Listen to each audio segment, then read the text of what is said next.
I never thought I would be writing this post. My wife Emma, 27F, and I, 28M, have been married for 5 years, together for 8. She was the best thing that ever happened to me. We met during our junior year of college at a mutual friend's Halloween party. Emma was dressed as Wonder Woman, and I was immediately captivated by her smile and confidence. We started dating a few weeks later and everything just clicked. Our relationship progressed naturally. We moved in together after graduation, got engaged 2 years later, and had a beautiful beach wedding surrounded by family and friends. Everyone always commented on how perfect we were together.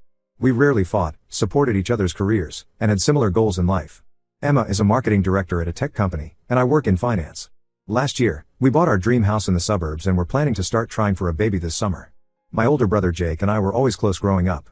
He was the popular, outgoing one while I was more reserved. Jake never settled down. He traveled a lot, dated casually, and lived life on his own terms. 3 years ago, everything changed when he got into a terrible car accident. A drunk driver hit him head on, and Jake was left paralyzed from the waist down. The doctors said he would never walk again. The accident devastated our family. Jake had to move back in with our parents and needed constant care. He fell into a deep depression, refused therapy, and pushed away most of his friends. I visited as often as I could, but it was hard seeing my once vibrant brother so broken. Emma was incredibly supportive during this time. She would visit Jake frequently, sometimes even without me when I was busy with work. She would bring him home-cooked meals, keep him company, and try to lift his spirits.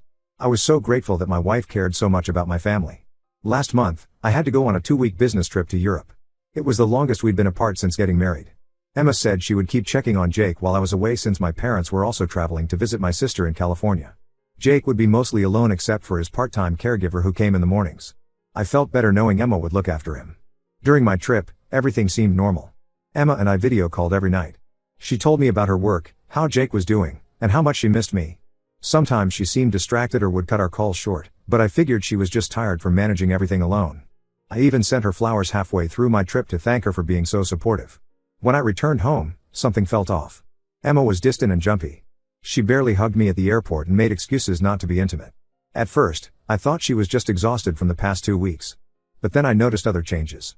She was being very protective of her phone, would leave the room to take calls, and started working late more often. She also stopped mentioning her visits to Jake. Yesterday, my laptop was running a system update, so I borrowed Emma's iPad to check some urgent work emails. A message notification popped up from Jake saying I miss you so much. Last week was amazing. Can't stop thinking about how you felt. My hands started shaking as I opened their message history. There were hundreds of intimate messages going back several months. They talked about sneaking around behind my back, how guilty they felt but couldn't stop, and explicit details about their physical relationship. During my Europe trip, Emma spent almost every night at my parents' house with Jake. There were messages about how they had to be quiet because of Jake's caregiver, and how Emma would have to shower and change clothes before coming home or video calling me. I sat there for hours reading everything, feeling more sick with each message. They had inside jokes about fooling me. Jake would complain about feeling bad for betraying me, and Emma would comfort him saying they couldn't help who they fell in love with. The worst part was finding messages where they discussed their future together, how they could eventually tell me the truth and be together openly. I waited for Emma to get home from work. As soon as she walked in, I held up the iPad and asked how long it had been going on. She froze, then burst into tears. Through her sobs, she admitted everything. She said their friendship had turned into an emotional affair over the past year. She would confide in him about problems in our marriage, problems I didn't even know existed. She claimed she felt neglected because I worked too much, and Jake made her feel needed and appreciated. Emma said things only got physical while I was in Europe. She swore it was a huge mistake and that she loved me, not Jake. She kept saying she was confused and lonely, and Jake was vulnerable and needed her. She begged me to forgive her, promised to cut all contact with Jake, and suggested marriage counseling. I couldn't even look at her. Not only had my wife cheated on me, but she did it with my paralyzed brother who had been supporting through the toughest time of his life. I packed a bag and went to stay at my friend Mike's place. Emma has been calling and texting nonstop, alternating between apologizing and blaming me for neglecting her. My parents found out this morning when they got back from California. My mom keeps calling, crying about how this will destroy the family. She actually asked me to consider forgiveness since Jake has already lost so much in life and can't help falling in love. That made me even more angry. Apparently being paralyzed gives him the right to steal his brother's wife? I've blocked both Emma and Jake's numbers. I contacted a divorce lawyer this morning who advised me to move back into the house since I inherited it from my grandparents. Part of me still loves Emma, but I know I can never trust her again. Every time I close my eyes, I see those messages and imagine them together in my parents' house, laughing at how stupid I was. My sister is flying in tomorrow to support me. She never liked Emma much and always said something seemed off about her relationship with Jake. I guess sometimes you're too close to see what's right in front of you. I don't know how I'll ever trust anyone again after this. My wife and brother, the two people I trusted most in the world, betrayed me in the worst possible way. Update 1. First, I want to thank everyone who commented on my original post. Your support helped me stay strong through the hardest 2 weeks of my life. A lot has happened since then, and I need to get it all off my chest. After meeting with my lawyer, I learned that the house is legally protected since it was inherited before marriage and Emma's name isn't on the deed. My lawyer advised me to move back in immediately to avoid abandonment claims. I returned home last weekend and asked Emma to leave. She tried to argue but eventually packed some bags and went to stay with her sister Sarah. The first night back in our house was surreal. Emma had clearly been stress cleaning, everything was spotless and reorganized. I found a bunch of handwritten apology letters on our bed, which I threw away without reading. The worst part was finding Jake's favorite snacks in our pantry and one of his hoodies in our laundry room. I packed up everything that reminded me of either of them and put it in the garage. I told my parents I won't be attending any family events where Jake is present. This caused a huge fight with my mom. She kept saying I was being cruel and tearing the family apart. She actually suggested we all sit down together and work through this like adults. I reminded her that I'm not the one who destroyed the family, her precious son did that when he slept with his brother's wife. Dad was quieter but still tried to push for reconciliation. I stood my ground and said they need to choose, they can either respect my boundaries or lose another son. Last week, Emma's sister Sarah asked to meet me for coffee. I almost declined, but she said she had important information I needed to know. When we met, she looked nervous and guilty. She revealed something that made this whole nightmare even worse. The affair didn't start recently like Emma claimed. According to Sarah, Emma had confessed that she and Jake first got physical shortly after his accident, when she was helping with his physical therapy. Sarah showed me text messages from over 2 years ago where Emma talked about developing feelings for Jake. In one message, Emma wrote about how vulnerable and attractive Jake looked during therapy sessions, and how guilty she felt for having these thoughts. Sarah also showed me conversations where Emma discussed kissing Jake and how it just happened during an emotional moment. I asked Sarah why she didn't tell me sooner. She said she thought it was just a temporary crush that Emma would get over, and she didn't want to ruin our marriage. She feels horrible now and wanted me to know the full truth. Then she dropped another bombshell. Emma and Jake had dated briefly in college, before Emma met me. They kept this hidden from everyone except Sarah. Armed with this new information, I drove to my parents' house to confront Jake. He was alone in his room, watching TV like nothing was wrong. When I walked in, he started with a rehearsed apology about being depressed and vulnerable after his accident. I cut him off and told him I knew about their college relationship and the 2-year affair. Jake's face changed completely. He tried to play the victim card, saying how hard it was watching me build a perfect life with a woman he never got over. He said Emma was the only one who truly understood his pain after the accident. I lost it at that point. I told him that being paralyzed doesn't give him the right to steal his brother's wife, and that he's using his disability to manipulate everyone's sympathy. The argument got heated. I said some things I probably shouldn't have, like how he was pathetic for going after his brother's leftovers and using his condition to get pity sex. Jake tried to will his chair at me aggressively, and I instinctively pushed it back. Our parents heard the commotion and had to intervene. Mom was hysterical, and Dad had to physically stand between us. Yesterday, Emma showed up unannounced at my office. She was a mess, crying, makeup streaked, wearing my favorite dress on her. My coworkers awkwardly pretended not to notice as she begged to talk. In the conference room, she admitted that her relationship with Jake went deeper than she initially claimed but swore the consistent physical affair only started recently. She said they tried to fight their feelings for years but couldn't help falling in love. I told her to leave before I made a scene at work. She kept trying to explain, saying they never meant to hurt me, that it just happened. I cut her off and said any further communication needs to go through our lawyers. As she was leaving, she turned back and said she'd always loved me but Jake needed her more. That was the moment I knew I'd made the right decision about divorce. The hardest part of all this is seeing how it's affecting our extended family. Everyone's being forced to take sides. Most of my cousins and aunts are firmly on my side and have cut contact with both Emma and Jake. But my mom's side of the family thinks I'm being too harsh and should give Emma another chance for the sake of the family. They keep bringing up Jake's disability like it's some kind of free pass for betrayal. My sister flew in from California to support me and is absolutely livid. She had a huge fight with our parents about their enabling behavior. She's letting me stay with her for a while once her work trip is done. At least some family members have their priorities straight. For now, I'm focusing on the divorce proceedings and trying to keep myself busy with work and gym. Emma's belongings are still here, but I'm having them packed by a service and put in storage. I still can't believe the two people I trusted most could betray me like this, but at least now I know the full truth. No more lies, no more manipulation, no more fake sympathy. Sometimes losing family is better than keeping toxic people in your life.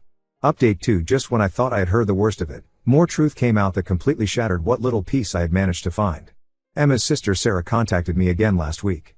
Their parents were selling their childhood home, and Sarah was helping clean out old stuff. While clearing Emma's old bedroom, she found a box of diaries hidden in the back of the closet. What Sarah discovered in those diaries made all of Emma's previous confessions look like small lies. The entries went back to our college days, and they revealed that Emma and Jake never really ended their relationship when she started dating me. The whole foundation of our relationship was built on lies. According to the entries, Emma and Jake had been in an intense relationship during their sophomore year of college. When Jake graduated and left for his traveling jobs, they agreed to take a break but never officially ended things. They would meet up whenever he was in town. This continued even after she started dating me in junior year. The diary entries were detailed and disturbing. Emma wrote about sneaking around with Jake during holidays when we all got together as a family. She described feeling excited by the thrill of having both brothers. There were entries about her confusion between choosing the wild, passionate Jake versus the stable, reliable me. She even wrote about how Jake would tease her about settling for his boring little brother. Reading Sarah's summary of these entries made me physically sick. I was never the one Emma truly wanted. I was just the safe backup plan while she continued her affair with my brother. Even our engagement didn't stop them. There were entries about Emma meeting Jake 2 weeks before our wedding, questioning if she was making the right choice. When Jake had his accident, Emma wrote about how it felt like fate bringing them back together. She detailed how their physical affair restarted during those therapy sessions, describing it as forbidden but inevitable. She manipulated both of us, playing the caring wife to me while secretly fulfilling her desires with Jake. I shared all this information with my parents, including photos of some diary entries Sarah sent. My dad finally stopped defending Jake. He broke down and admitted that he had suspicions about Jake and Emma's closeness even before the accident.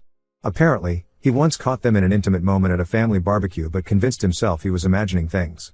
He apologized for pressuring me to forgive them and for not being honest about his suspicions years ago. My mom is still struggling to accept reality. She keeps making excuses, saying Emma must have exaggerated in her diary for dramatic effect. She suggested that maybe Jake manipulated Emma because of his fragile emotional state after the accident. I'm done listening to her attempts to paint Jake as the victim. The divorce proceedings have gotten ugly. When I submitted the diary entries as evidence of her long-term infidelity, Emma's lawyer came back aggressively. She's now claiming partial ownership of the house since she contributed to the mortgage payments and renovations. My lawyer shut that down quickly given the inheritance status, but now she's demanding alimony despite earning more than me at her job. Emma tried to reach out through mutual friends, claiming the diary entries were just fantasies and not reality. But her stories keep changing. First, it was just a recent mistake. Then it was a 2-year affair. Now faced with evidence of a decade-long deception, she's calling her own written words lies. Her true colors are really showing. Jake moved out of our parents' house after Dad confronted him with the diary evidence. He's staying with our cousin in Arizona now. Good riddance. He sent me a long email trying to explain himself, saying he always loved Emma but stepped aside because he thought I would be better for her. He actually tried to paint himself as noble for letting me marry her. I didn't bother responding. Some relatives suggested family counseling to heal these rifts. They keep talking about forgiveness and moving forward. But I'm done trying to fix things. I've lost all respect for both Emma and Jake. They didn't just have an affair, they played me for a fool for our entire relationship. Some betrayals cut too deep to heal. The only good thing to come out of this mess is knowing who I can truly trust. My sister, Sarah, and a few close friends have been incredibly supportive. The others who keep pushing me to reconcile with Jake because he's family are slowly being cut out of my life. I've learned that loyalty isn't about blood, it's about respect and honesty. Update 3: It's been half a year since my world fell apart. The divorce was finalized last month after a lot of drama and legal battles. Emma tried to drag it out by making unreasonable demands and playing victim. She wanted half of everything, including my inheritance property and even my retirement accounts. Her tune changed quickly when my lawyer threatened to expose her decade-long affair in court documents, which would have impacted her corporate image. She finally settled for a clean split. Emma and Jake moved in together in their new apartment in Arizona. They didn't even wait a month after the divorce to go public with their relationship on social media. Emma posted some long paragraph about finding true love through hardship and how sometimes life's greatest challenges lead to unexpected joy. The comments were full of support from people who don't know the full story. Some mutual friends even congratulated them. I blocked everyone who liked or commented on that post. My parents finally stopped trying to mediate after I gave them an ultimatum. I told them they could either respect my decision to cut Jake out of my life, or they would lose me too. Dad has been visiting me regularly now, completely avoiding any mention of Jake or Emma. He helped me sell the house and find a new condo closer to work. Mom still struggles with the situation but has stopped defending them. She sends care packages and tries to make up for enabling Jake's behavior all these years. The hardest part was dividing up friend groups. Most of our mutual friends felt pressure to choose sides. Some stopped talking to all of us to avoid drama. A few close friends stuck by me, especially after learning about the diary entries and the decade of deception. Emma's best friend actually reached out to apologize, saying she had no idea about the affair during college and felt horrible for supporting their relationship. I heard through family gossip that Emma and Jake are planning a spring wedding next year, as soon as the divorce waiting period ends. They're apparently trying to start a family through IVF. The news stung at first, but not as much as it used to. I've realized that they truly deserve each other, two people capable of maintaining lies and betraying their closest family members for years. I've started dating casually, but I'm taking things extremely slow. The trust issues are still there. I'm upfront with anyone I date about my past and why I'm cautious. Most women are understanding, and it helps filter out those who aren't ready for something serious. My sister's friend set me up with her coworker last month. We've been on a few dates and she seems genuinely nice, but I'm not rushing into anything. Work has been my main focus. I got promoted to senior manager and threw myself into the new role. Started taking evening classes for an advanced certification. The gym has become my second home, lost 20 pounds and got in the best shape of my life. My therapist says I'm handling things in a healthy way by focusing on self-improvement rather than revenge. To those who advised me to forgive and reconcile for the sake of family, thank you, but I'm glad I didn't listen. Walking away was the right choice. Sometimes the only way to heal is to cut out the cancer completely, even if it means losing people you once considered vital parts of your life. I've lost a wife and a brother, but I've gained self-respect and peace of mind. Life isn't perfect, but it's honest now. No more lies, no more manipulation, no more fake family harmony at my expense. The story of my marriage will always be a scar, but scars remind us of what we've survived. I'm ready to start my next chapter.